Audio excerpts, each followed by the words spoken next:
Mesdames, Messieurs, chers invités, délégués internationaux, chers camarades délégués au Congrès. À ce moment de notre Congrès, vous avez certainement une pensée pour celles et ceux qui, autour de vous, en tant que syndiqués, élus et mandatés, vous manquent. Soit disparus à cause d'une maladie professionnelle, ou non, ou bien à cause des conditions de travail, souvent inhumaines. La liste étant longue, nous citerons principalement les dirigeants du comité exécutif fédéral, de l'UFIT, du Conseil national de l'UFR, des personnalités proches de notre fédération. Ces femmes et ces hommes ont toujours œuvré pour ce que nous appelons notre triptyque à 4 branches, emploi, emploi industriel, salaire, retraite et garantie sociale. Ces femmes et ces hommes disparus aujourd'hui nous paraissent si proches tant leurs combats sont ancrés dans la réalité d'aujourd'hui. Le refus de la division entre salariés pour une construction collective, pour la transformation de la société avec des garanties de haut niveau, des combats sans complaisance contre la haine, la xénophobie et le racisme, des combats pour les libertés en Europe, dans le monde et le rassemblement des peuples. Marc Blain, en 1973, Marc rentre comme ouvrier professionnel chez Berlier à Vénissieux, adhère rapidement à la CGT et va très vite s'affirmer comme un dirigeant. Après avoir été secrétaire du comité d'établissement, il est élu secrétaire général de son syndicat ouvrier à Berlier. Il animera de nombreuses luttes revendicatives, notamment dans le développement industriel du poids lourd et des bus français, ainsi que pour les libertés syndicales. La fusion Berlier-Savienne donnera naissance à RVI au sein du groupe Renault nationalisé, dont il a été un ardent défenseur. Il sera un des artisans à la mise en place de la coordination nationale des syndicats CGT de RVI. Tout au long des années 80, Marc et ses camarades affrontent la vindicte patronale. Ainsi, il sera inculpé avec 8 autres de ses camarades pour avoir dénoncé le flicage et le fichage des militants syndicaux dans l'entreprise. Par son engagement et ses capacités d'organisation collective, il donnera à cette bataille pour les libertés et la justice une réelle dimension régionale et nationale pour gagner la relaxe des 9 de RVI. Après cet important succès, Marc sera élu secrétaire général de l'USTM du Rhône. Ses qualités humaines d'organisateur et de négociateur l'amèneront à être élu au CEF en 1986 au Congrès de Marseille. Il sera par la suite élu au bureau fédéral au Congrès de la Villette en 1997, jusqu'à l'ouverture de notre 40e Congrès. Marc sera un des animateurs qui amorcera la reconquête de nos forces organisées à la Fédération, par ses capacités d'animation, de proposition et d'anticipation. D'ailleurs, il sera à l'origine de notre réflexion aujourd'hui sur les territoires pour le croisement du travail en commun entre professionnels et interprofessionnels. Marc était un homme de grande qualité humaine, homme d'écoute, de conviction, fraternel, qui savait assumer ses responsabilités tant avec rigueur et pugnacité qu'avec convivialité et fraternité. Il considérait les militantes et les militants d'abord comme des hommes et des femmes avec toute leur sensibilité qu'il respectait. Marc nous a quittés le 25 avril 2012 à l'âge de 56 ans. Marc Bartel.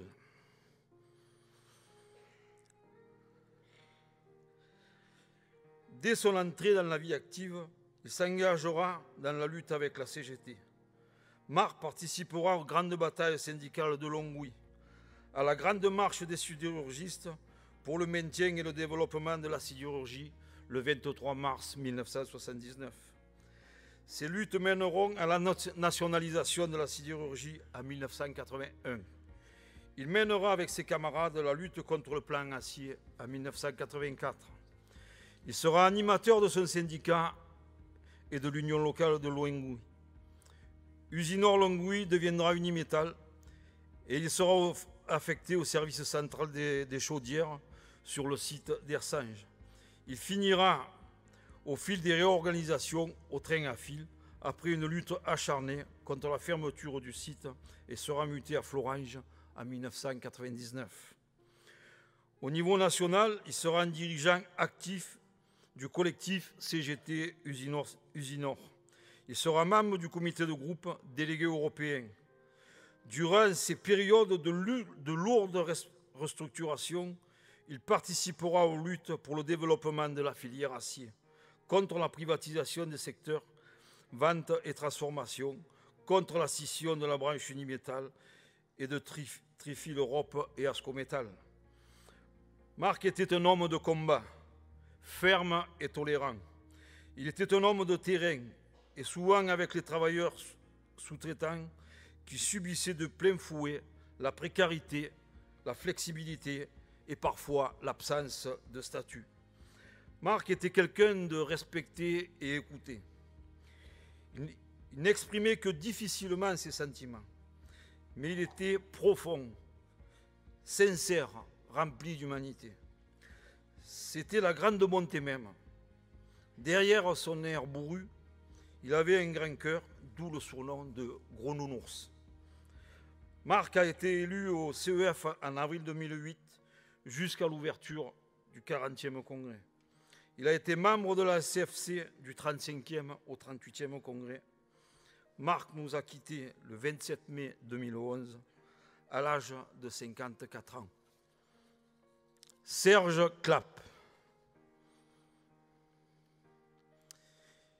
Issu du syndicat CGT Sigma, devenu Rexroth à Vénissieux, entreprise de la métallurgie dans le Rhône.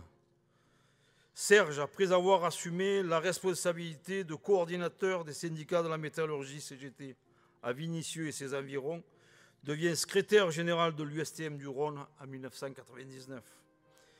Il fut membre du bureau de l'UD du Rhône et participera activement à l'activité régionale CGT Métallurgie et interprofessionnelle. C'est à Poitiers, en avril 2000, que Serge est élu à la direction fédérale jusqu'en 2008 au 38e congrès de Lyon. Serge avait mis à la disposition de la fédération son expérience sur les aspects relevant des salaires et des grilles de qualification professionnelle. Le travail réalisé par ce collectif fut fastidieux, mais d'une grande utilité pour les générations d'aujourd'hui.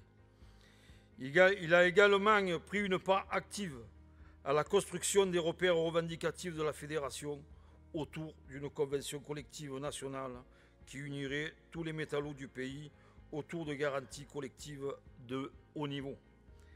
Indéniablement, il a participé à l'évolution démocratique de notre fédération. Ses qualités humaines, sa tolérance, son écoute vis-à-vis des autres, mais aussi sa disponibilité, sa fermeté ont permis au syndicat CGT de la métallurgie de travailler ensemble, de se rassembler dans les luttes collectives et de développer la CGT dans le département du Rhône et au-delà. Serge, avec ses camarades du département du Rhône, Marc, Daniel, Colette, etc., ont permis l'émergence de jeunes camarades à des responsabilités nationales. Serge nous a quittés le 27 août 2011 à l'âge de 59 ans, à la veille de sa retraite. Pierre Tavernier. Pierre Tavernier, plus connu sous le nom de Tatave, avait acquis au cours de sa longue vie militante une notoriété peu commune dans la fédération. Il a été membre de la direction fédérale et du bureau fédéral, ainsi que secrétaire général de notre Union fédérale des retraités de 1983 à 1996. Il quittera la direction fédérale en 1997. En 1954, il rentre chez Rateau. Il adhère à la CGT, puis il est élu en 1955 délégué du personnel. Tatave sera connu de tous pour les combats pour la défense de l'emploi, des salaires et des libertés syndicales, notamment avec la lutte pour la défense de Rateau contre un grand groupe capitaliste, la CGE. Durant ces périodes de lutte intense, la fédération se donne force pour développer l'activité sur les départements avec la création d'une USTM de la Seine-Saint-Denis. Il en deviendra le secrétaire général de 1975 à 1982. C'est en 1983 que la fédération, soucieuse de développer le syndicalisme retraité dans la métallurgie, proposera à Pierre Tavernier d'en devenir son premier responsable. Durant 10 ans, de 1983 à 1993, Pierre animera l'activité UFR en lien avec la fédération et contribuera en permanence à assurer le lien actif-retraité pour faire émerger la communauté d'intérêt sans laquelle il est plus difficile de se rassembler. La lucidité dont il faisait preuve a impressionné nombre de militants et de militantes. Cela étant d'autant plus fort qu'à chaque occasion, il était toujours de bonne humeur et toujours accueillant. Un comportement qui a été apprécié par les retraités qui lui ont accordé toute sa confiance. D'autant que Tatave était également un bon vivant. Il ne s'en cachait pas. Il a été de même assez fier. Je crois qu'il avait raison. Pierre nous a quittés le 8 novembre 2012. Jean-Pierre Elbaz. En 1974, il rentre à BBT, entreprise de 500 salariés. Jean-Pierre et ses camarades animeront sans relâche la lutte pendant près de 10 ans contre la fermeture de leur entreprise jusqu'en 1982, année où il rejoindra la fédération comme permanent dans le secteur de l'époque, bataille idéologique et propagande. Durant cette période-là, notre fédération engage un travail de terrain dans les entreprises, les bureaux et chaque atelier pour intensifier les luttes car nous sommes dans les années 80 avec la sidérurgie, la navale, la machine-outil et l'automobile. Il sera avec les Dusselier Valéo à Issoire. Il sera au cœur de la manifestation au Puy en 1988. À la création de notre Institut d'histoire sociale au Congrès de Poitiers, Jean-Pierre est plein d'enthousiasme. Il sera au bureau et également au conseil d'administration de l'Institut national. Véritable cheville ouvrière, Jean-Pierre devient l'interlocuteur privilégié. Ce sera souvent celui qu'il faudra aller voir, celui qui connaît les archives. Notre histoire est riche et il la maîtrise. Aucun ne repart bredouille de la rencontre avec Jean-Pierre Elbaz. Pas avare de ses connaissances, c'est dans cet esprit qu'il développe la publication des cahiers de l'histoire au 94, cette maison des métallos à laquelle il était si attaché et dans laquelle il se sentait chez lui. Jean-Pierre a investi les lieux. Et notamment, il était fier et heureux d'organiser au 94 les journées du patrimoine et d'accueillir les visiteurs. Il a été conseiller fédéral jusqu'en 2013. Jean-Pierre nous a quittés le 4 novembre 2013 à l'âge de 61 ans. Bernard Cagne. Né en 1924, Bernard Cagne est prêtre ouvrier jusqu'en 1954. Après avoir travaillé dans plusieurs entreprises de la métallurgie, notamment chez Simca en 1952, il est embauché chez Rateau à La Courneuve en 1953. En 1954, l'Église demande aux prêtres ouvriers de quitter les usines. Bernard choisit de rester à l'usine pour être fidèle à la classe ouvrière, comme il disait, et il quitte le sacerdoce. En 1953, il est élu secrétaire du local métaux La Courneuve. Il avait une formule pour la revendication, je la cite. La vérité, c'est lorsqu'une revendication s'empare des masses, elle devient une force irrésistible. En 1966, il est élu à la direction fédérale, secrétaire de l'Union syndicale de la métallurgie en région parisienne, regroupant les USTM. De 1970 à 1979, il est membre du bureau fédéral. De 1974 à 1980, il est secrétaire général de la CGT Île-de-France. De 1980 à 1984, président de l'Union fraternelle des métallurgistes, où il participera activement à la construction du centre Jean-Pierre Timbaud. À partir de 1984, il sera élu au Conseil national de l'Union fédérale des retraités de la métallurgie. Bernard est décédé le 16 mai 2011. Claude Lagarrigue.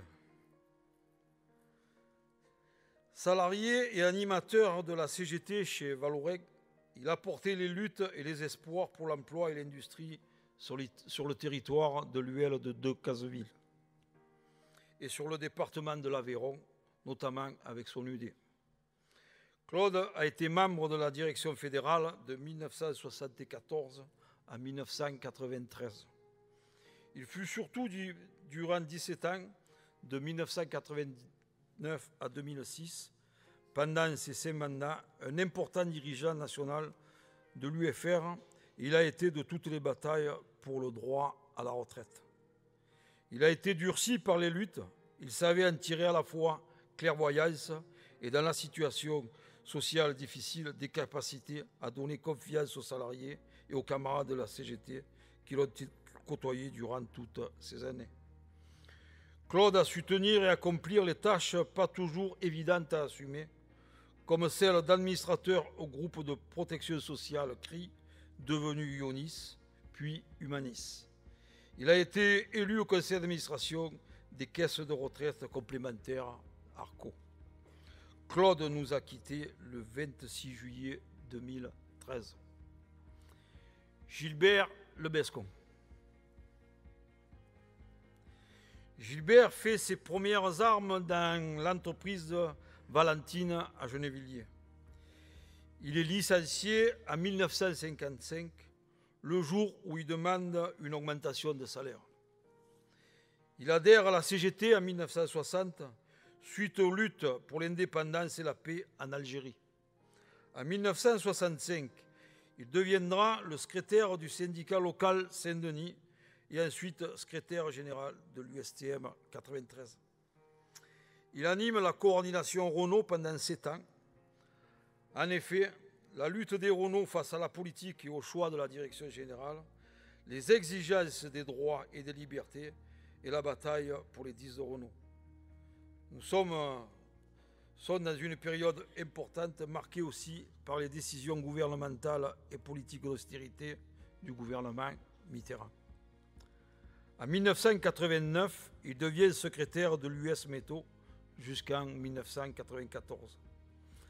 Dans cette responsabilité, il multipliera les initiatives de rencontres afin de donner à la solidarité internationale et à la lutte pour la paix toute leur place dans la défense des intérêts des salariés à l'échelle de la planète.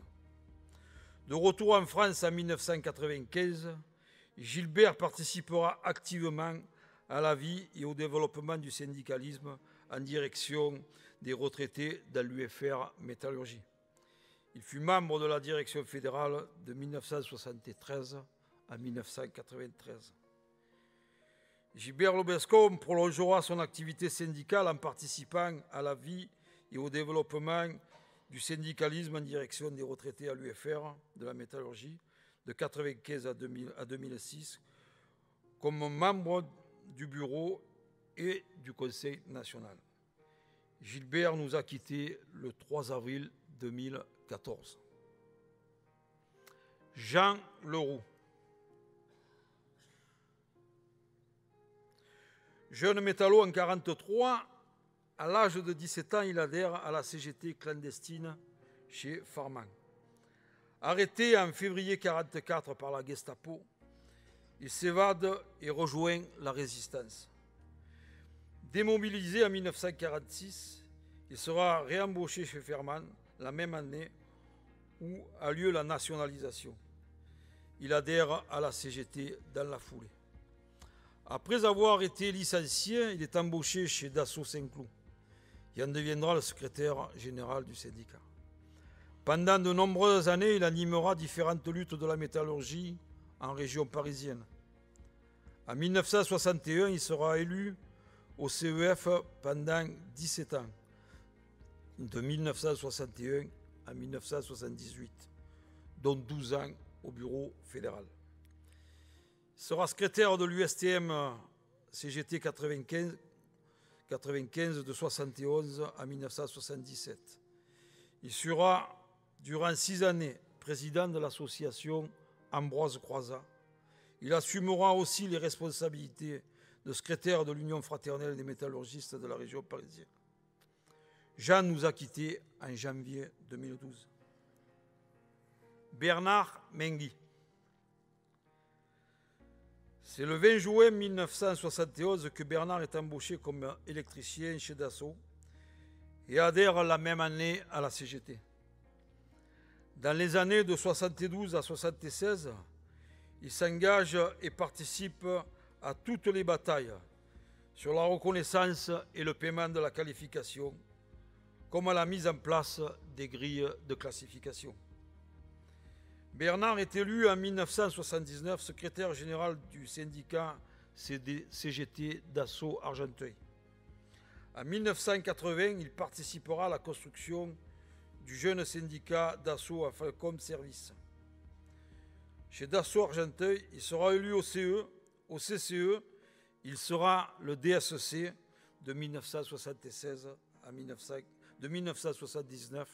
1996. Il sera aussi dirigeant de la fédération en étant élu à la direction fédérale d'octobre 1986 à juin 1993. En 1986, il est de tous les combats contre la fermeture de sites annoncés et les licenciements. Il sera mis à pied conservatoire en but de licenciement. Grâce à la lutte et à la mobilisation des salariés, il réintègre les effectifs de Dassault Argenteuil. En 2006, il fait valoir ses droits à la retraite. Il sera conseiller municipal de sa ville, Conflans-Sainte-Honorine. Bernard nous quittera le 4 avril 2012. Aimé Muret.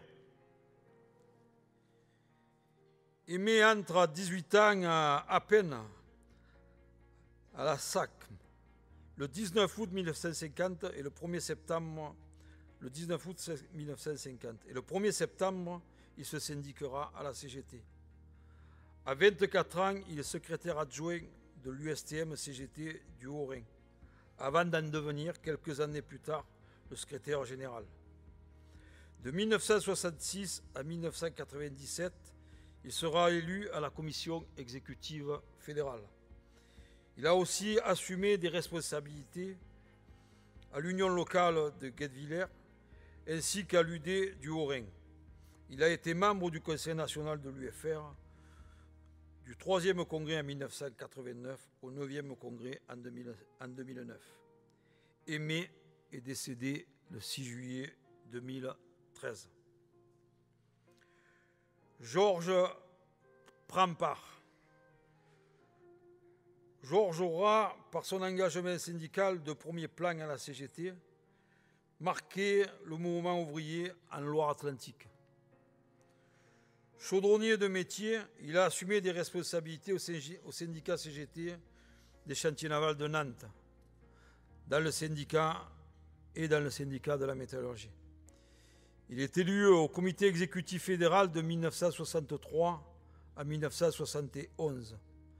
Il sera secrétaire général de l'UD CGT 44 de 1970 à 1982. Pour lui, l'engagement à la CGT et au Parti communiste français était intimement lié. Convaincu que le combat syndical indépendant du politique avait ses limites et qu'il appartenait aux politiques avec le peuple de transformer la société.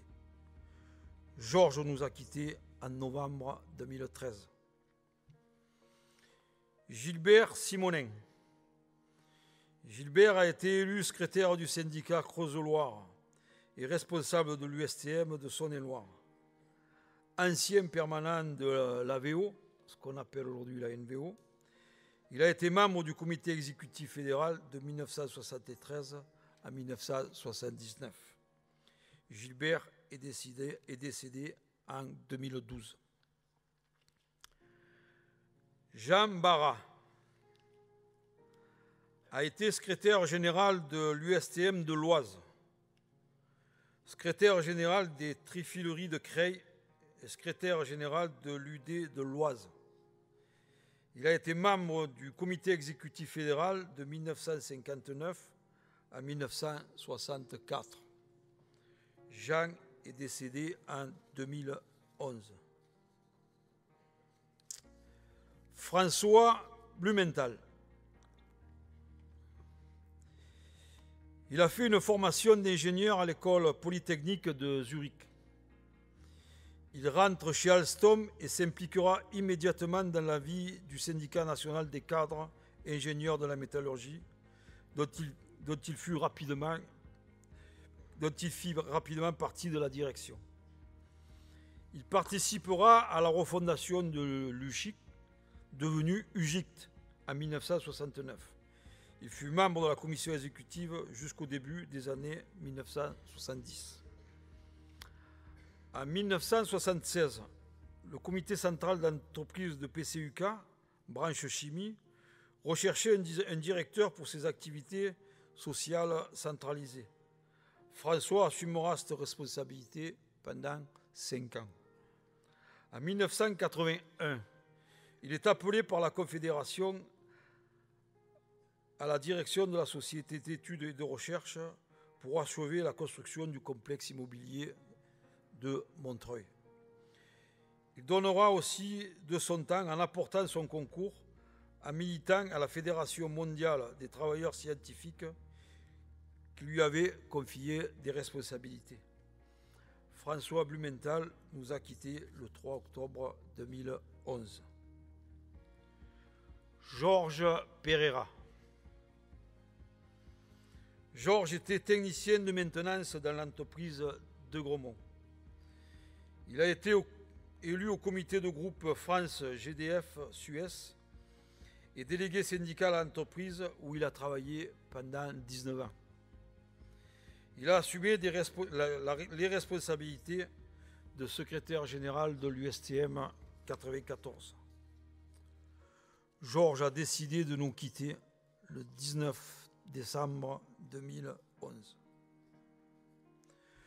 Georges Abachi. Georges Abachi, résistant de la première heure, arrêté en juillet 1941, il fut condamné à 3 ans et demi de prison et de camp d'internement. Ardent militant de la CGT de 1946 à 1964, il fut secrétaire de l'Union locale CGT de Saint-Ouen de 1954 à 1964. Il sera élu au conseil municipal de 1951 à 1989, ainsi qu'adjoint au maire communiste de 1964 à 1983. Georges est décédé le 19 juillet 2013. Tchéno Grembach, avocat de profession, il était proche de notre fédération. Il avait pris part à une journée d'études avec le collectif Discrimination syndicale en avril 2013. Militant anticolonialiste, universitaire, avocat ne défendant que les salariés, il a été le fondateur du syndicat des avocats de France. Homme libre avec de fortes convictions, militant et fraternel, il poursuivait son compagnonnage avec la CGT. Tchéno Grembach est décédé le 17 août 2013. Je remercie Marc et je vous demande d'observer une minute de silence.